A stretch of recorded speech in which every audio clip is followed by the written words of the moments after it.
জেলে থেকে সামাজিক মাধ্যম ব্যবহার এবং আওয়ামী লীগের রাজনীতি নিয়ে বিস্ফোরক মন্তব্য করে পোস্ট। আবার সেই পোস্ট করেছেন খোদ আওয়ামী লীগের প্রেসিডিয়াম সদস্য ও সাবেক বেসামরিক বিমান পরিবহন ও পর্যটন মন্ত্রী লেফটেন্যান্ট কর্নেল অবসরপ্রাপ্ত ফারুক খান। 3 মাসেরও বেশি সময় কারাগারে বন্দী আছেন হত্যা মামলায় আটকে আওয়ামী নেতা। বন্দী থাকা অবস্থায় কিভাবে ব্যবহার করছেন সামাজিক মাধ্যম তা নিয়ে উঠছে প্রশ্ন।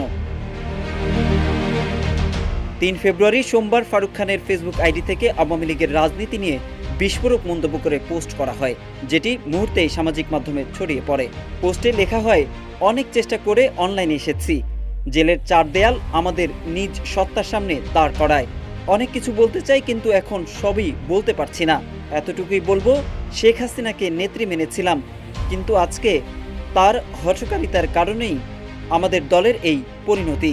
যমুনা স্মার্ট রেফ্রিজারেটর, স্মার্ট লাইফে স্মার্ট রেফ্রিজারেটর। ফেসবুক পোস্টটিতে আরও বলা হয়, দলের নেতৃত্বে পরিবর্তন এবং সর্বস্তরে শুদ্ধি অভিযান ব্যতীত কোনো ধরনের রাজনীতিতে ফেরা উচিত হবে না। শেখ হাসিনার আওয়ামী লীগ আর চান না, বরং বঙ্গবন্ধুর আওয়ামী লীগে ফিরতে চান তিনি। শেষে লেখা হয়, জয় বাংলা, জয় বঙ্গবন্ধু। তবে জেলে বসেও সামাজিক মাধ্যম ব্যবহারের ঘটনায় চাঞ্চল্য সৃষ্টি হয়েছে।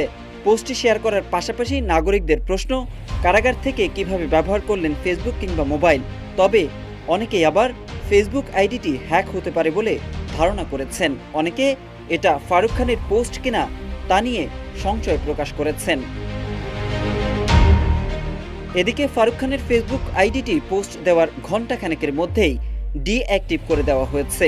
তবে কারাগারে থেকে ফেসবুক পোস্টটি দেওয়া সম্ভব নয় বলে বিবৃতি দিয়েছে কারা কর্তৃপক্ষ। বিবৃতিতে বলা হয়, ফারুক খান নামের ওই ফেসবুক আইডিটি তার কোনো স্বজন বা কারাগারের বাইরে থাকা অন্য কেউ পরিচালনা করেছে কিনা সে সম্পর্কে কারা কর্তৃপক্ষ অবগত নন। বিষয়টি অনুসন্ধান করে প্রয়োজনীয় ব্যবস্থা নিতে আইন শৃঙ্খলা বাহিনীর প্রতি অনুরোধও জানানো হয় বিবৃতিতে। উল্লেখ্য, গত 14 অক্টোবর রাজধানীর ক্যান্টনমেন্ট এলাকা থেকে সাবেক বেসামরিক বিমান পরিবহন ও পর্যটন মন্ত্রী ফারুক খানকে গ্রেফতার করে র্যাব। বৈষম্য বিরোধী ছাত্র আন্দোলনের সময় সংগঠিত হত্যাসহ অন্যান্য অপরাধের ঘটনায় দায়ের হওয়া একাধিক মামলার আসামি ফারুক খান। মোহাম্মদ সাইফুল ইসলাম, ইত্তেফাক।